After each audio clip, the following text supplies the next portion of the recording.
finding success in challenging environments. I see so many people who have so much potential. They just have to get out of their own way. Flying through fighter school. Good thing I was young, because I couldn't do it again at this point. And finding growth in uncomfortable situations. And that was the vote of confidence that tipped the scale for me to go do the thing that was scary and uncomfortable, but that I really wanted. All this and more on today's episode of The Wave Strength.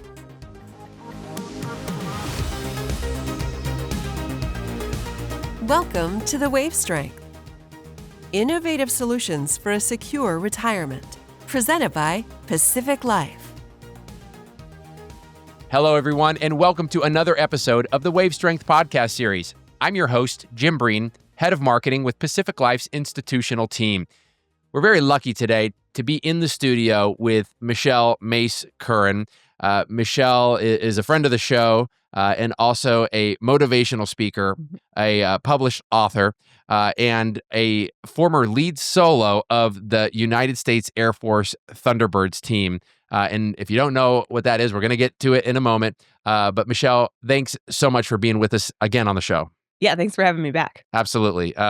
You have such an amazing story to tell. And, you know, there are so many interesting touch points that we've had the opportunity to talk about over the years. But, you know, what I'd love to be able to do today is talk a little bit about, you know, where you were and where you are. I remember you told this story, Michelle, about being that little girl in the Midwest. You had never even been to an air show, right? You'd never really seen a military jet fly. And then all of a sudden, this was something like when you were, I think it was a teenager or even an adult. College, the first time you saw a jet fly. I mean, that transition, that pivot late in life like that. Maybe share a little bit about that. Yeah, I think it's become a trend that's worked out well for me. So I went to college and I needed a way to pay for it. So I looked at scholarship opportunities and the military kind of rose to the top. And so I applied for an Air Force ROTC scholarship, got one, went to college as a criminal justice major, planning on doing 4 years in the Air Force afterwards to pay back what I owed from the scholarship. And then I wanted to apply to the FBI Academy. That was my grand plan as like a 17-year-old. Which is amazing. My father, 25 years in the FBI. And nice. So, yeah, okay. So he'll love to hear that. He'll love to hear that. Yeah, it's always funny when I share that story to law enforcement audiences I took a pivot, to say the least. So I'm, halfway through college, like I said, on track to do something related to federal law enforcement. I go visit a base with my ROTC unit and I get to see two fighter jets. It was two F-15s. At Tyndall Air Force Base in Florida, take off in full afterburner to go to a training mission at dusk. So it's just orange flame coming out the back. We're super close, so the noise just like deafening, vibrates your whole body. I got goosebumps. I just had this like visceral physical reaction of, I was like, how do I go do that? Like, forget the FBI. Sign me up for that. And honestly, at that point, I was just pure excitement and motivation to go try to do this thing. I didn't have a good perspective of how difficult it actually is to get not just a pilot slot, but to actually get a fighter aircraft. And when I decided, hey, I want to put my name in the hat to compete for a pilot slot, it wasn't, I just want to be a pilot in the Air Force. It was, I want to be a fighter pilot. Tip of the spear. Yeah, to put it in perspective, I get that pilot slot. I go to pilot training. There's 25 people in my class, and we end up with 2 fighter aircraft available. And I ended up getting the second one, which is the F-16. And that was what I put first as my choice on what we call the dream sheet, where you get to list the aircraft that you want to fly. And when I look back now on the amount of work that went into that year of pilot training to end up top of the class to get that fighter jet, a good thing I was young, because I couldn't do it again at this point.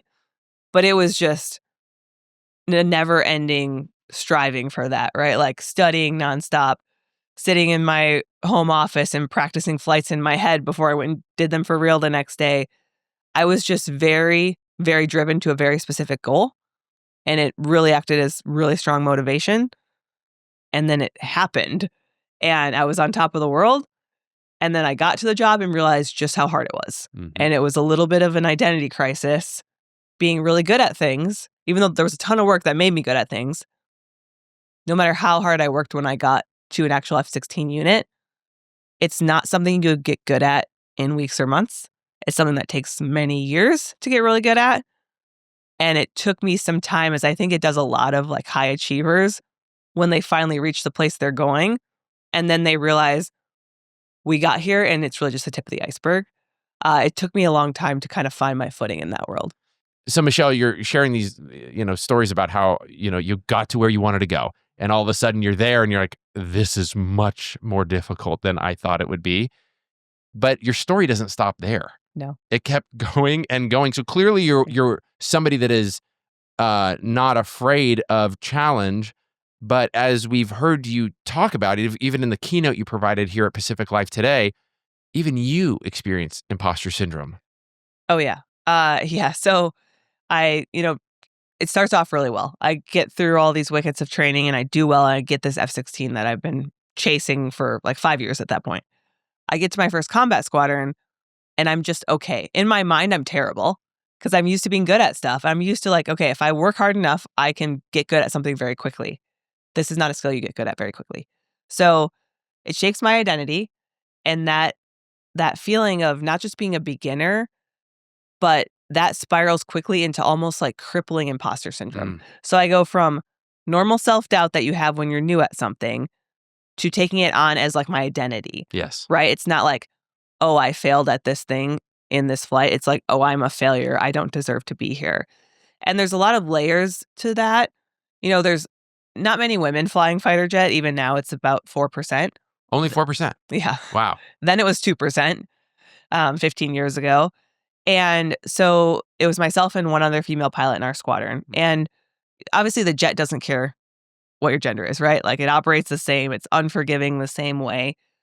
But I think there's a lot there that I was creating for myself about kind of measuring how I showed up and running it through a filter to try to fit in. And not feeling like you naturally belong in the environment can really increase the odds of going from normal level of self-doubt as a beginner to imposter syndrome. Because you feel like you can't show up as your authentic self and you have to run all your decisions through this filter before you say anything, before you do anything, being like, is this what the ideal fighter pilot would do? Is this how the ideal fighter pilot would act? And I would never be the ideal fighter pilot because in my mind and in so many people's mind, that person looks one way. And so I think that kind of layered into my story, and I wasn't aware of it at that time. Okay. But, reflecting years later, that becomes part of my story that's like, I can't remove from it. It's so woven in. And I really struggled finding that footing and finding that identity in that really high performance type A, unforgiving environment that is being in a fighter squadron. So moving from the squadron, Yep. you were in Afghanistan doing so much great. And of course, thank you, Michelle, for your service. My pleasure. Then the Thunderbirds, Yep. Even a more elite echelon of the Air Force and pilots in general. But maybe you can just talk a little bit about your experience as a woman, as the second lead solo for the Thunderbirds. Yeah. So, to bridge that gap from that time in Japan that we've talked a decent bit about, I kind of got to the point where I was like, I just can't dress up. I can't like put on a fighter pilot costume and go to work anymore. I just need to start showing up as myself. And it felt really risky. But once I started doing it, I realized that I made closer friendships with the other guys in my units. My performance in the jet increased. My energy I was not burned out anymore. Like everything got better. I was like, well, dang, why was I so scared of this whole time? I should have done this sooner. I think some of that comes with confidence that comes with experience. Over like now I've been doing this career for 5 years instead of being brand new. It was really that growth pattern of making small, bold decisions over and over and over until a year later, I look back and I barely recognize where I had started, and having that happen again and again from that time in Japan through my next assignment in Texas, which is where I applied to the Thunderbirds from. And even at that point where I had done so much intentional kind of self-work and focused on growth and pushing myself outside my comfort zone, I see the email that the Thunderbirds are hiring. I immediately am like, ooh, I've always thought about this would be like a cool thing to do. I look at the requirements, I meet all of them. I feel excited. And then I immediately feel that like just almost like physical feeling of like dread, of self-doubt wash over, like I'm already going to fail. What did I do? What did I get myself into? Like, I'm never going to get this. Yeah. And it's very visible. Like the Thunderbirds are a high profile unit. So what if I do get hired and then I go there and I can't perform at that level? Now I'm not just performing at that level in front of my squadron. It's like on a massive stage. And so I think there was fear of not getting hired because it is competitive to get hired. But even more than that, it was like succeeding and then not being able to deliver once I did succeed. But I had a really amazing boss. And I went to him and I was like, so, sir, the Thunderbirds are hiring. It wasn't like a movie where I walked in and I was like, sir. Like Tom Cruise walks in and smashes the email paper on I'm doing this. I'm applying to the Thunderbirds. Oh, it was like the opposite of that. I was like, so I saw an email, the Thunderbirds are hiring. And he's like, do you want to apply to the Thunderbirds? And it wasn't even like, yes, I do. It was like, I think so. I said, I think so. And in that moment, I was looking at him to kind of be my litmus test of whether he thought I was capable or not. And it was very short notice. This was the last email that the Thunderbirds were sending out, being like, hey, the applications are due next week. Oh, wow. I hadn't seen the other ones. Probably just deleted them without opening them. And so it was going to cause a lot of flail to get the application package in on time. And he could have very rightfully so been like, hey, you probably missed the boat on this one. You should probably apply next year. Mm-hmm. Instead, he said, you would be perfect for that job. How can I help you get your application in? And that was the vote of confidence that tipped the scale for me to go do the thing that was scary and uncomfortable, but that I really wanted. Those leaders are those solid leaders to guide you through those difficult moments. They really are amazing gifts in life. They are. And I've told him that story. I don't think he would have realized how impactful it was had I not come back after I was actually done with my time on the Thunderbirds and out of the Air Force. And I just texted him one day. I was like, hey, you might not realize. And he was just like really gracious about it. But to get to your question about being on the team. So, in previous squadrons, I was aware that there weren't a lot of women doing it. But again, I don't think it wasn't like the big part of my job being one of very few or the only. It was just something that I was very aware of. The jet doesn't care again. When you get to the Thunderbirds, the aircraft doesn't care, but when you look at what the mission of the team is, it does matter because it's recruit, retain, and inspire. And there's all kinds of scientific research around our ability to be more inspired by someone we can relate to. And on surface value, that's physical appearance, right? So you travel around the country doing air shows at 35 to 40 places in a year. You are literally seen by millions of people. A good portion of that audience are young girls and women. And if we're looking to recruit, or we're even looking just to inspire them to do whatever their big dream is, whether it's in the military or not, it's a bigger impact when they see someone that looks like them doing that. And I immediately saw that impact that I could have, because I would have these insane moments where usually a mom would drag her little daughter up to an autograph line after a show. And a lot of kids that age are shy, especially because we're intimidating in our very tight flight suits. And she'd be like, look, she just flew those jets that you really liked. And the kid would look up at me with like wide-eyed, and I would see a light bulb moment happen. Mm-hmm. I would see them connect the dots that someone that looked like them did something that they thought wasn't done by people like them. Yes. And it was like an aha moment. And it was so cool to do that for people. And I think being a woman in that role just gave me a unique ability to connect with a whole segment of society. And it was just so rewarding. As somebody who has seen that firsthand, I have actually watched you fly when you were in the Thunderbirds on a few different occasions where I've had my children. And I now can say to my young daughters, I know Michelle Mace Curran, and look at some of the things that she's done. And it is a powerful visual opportunity, and the optics of it are just very profound. But, something that is very unique and important for those children to see. And as a father of 2 or 3 girls now, actually, she's brand new. It's not like I forget my kids. She's brand new. Yeah. It's very important to have these strong role models. So, Michelle, thank you for all that you do. And I understand you have your first full-length book available for pre-sale. Can you share a little bit about that? Yeah, it's called The Flip Side, How to Invert Your Perspective and Turn Fear into Your Superpower. And it really takes, these experiences that I've had over the last 15 or so years where I did struggle with self-doubt and imposter syndrome and dealing with things going wrong and having to handle emergencies in the cockpit or in my life outside of the jet. And I just learned so much. And there's so many tools in fighter pilot culture that can be translated to anyone. And so each chapter tells some pretty harrowing stories, a lot of them in the jet. I've heard some of them, and they are wild stories. I won't reveal any secrets or give anything away, but it's pretty crazy. Yeah, there's some good ones for sure. So I think that's like the thing that'll really be the page turner. But then it's basing in human psychology, like why did the tools and techniques that we use to overcome those and deal with them work, and how can they translate into anyone's life? Like any problem that we're dealing with, whether you're a fighter pilot or you work at a desk, right? Like it translates the same. And so the reason I wrote this book is because I see so many people who have so much potential.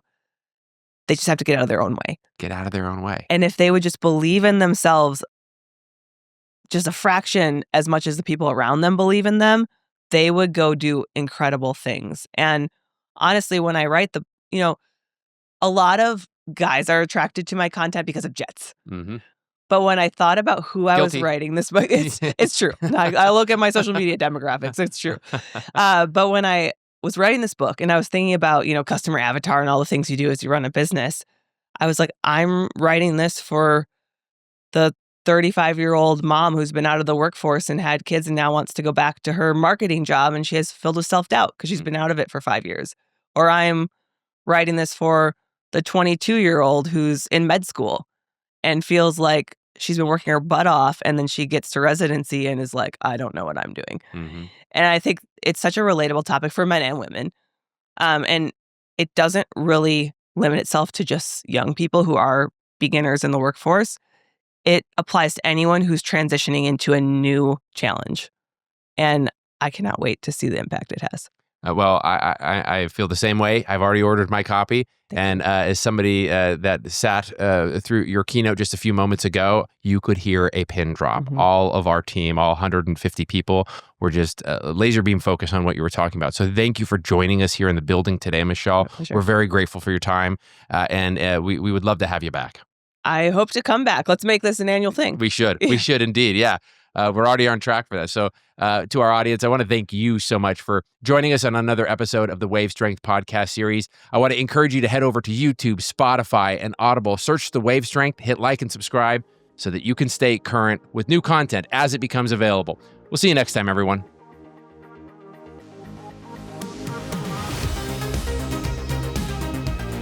This has been another episode of The Wave Strength, presented by Pacific Life. Don't forget to catch us on YouTube and make sure to subscribe. Although this podcast is presented by Pacific Life, the opinions and views expressed are those of the hosts and participants and do not necessarily reflect Pacific Life's views on any of the topics discussed. Unless otherwise noted, Pacific Life is unaffiliated with any other individual or company mentioned. Pacific Life is a product provider. It is not a fiduciary and therefore does not give advice or make recommendations regarding insurance or investment products. Pacific Life, its affiliates, its distributors, and respective representatives do not provide any employer-sponsored qualified plan administrative services or impartial advice about investments and do not act in a fiduciary capacity for any plan. Pacific Life refers to Pacific Life Insurance Company and its subsidiary, Pacific Life and Annuity Company. Insurance products can be issued in all states except New York by Pacific Life Insurance Company and in all states by Pacific Life and Annuity Company. Product availability and features may vary by state. Each insurance company is solely responsible for the financial obligations accruing under the products it issues. This podcast was recorded on February 26th, 2025.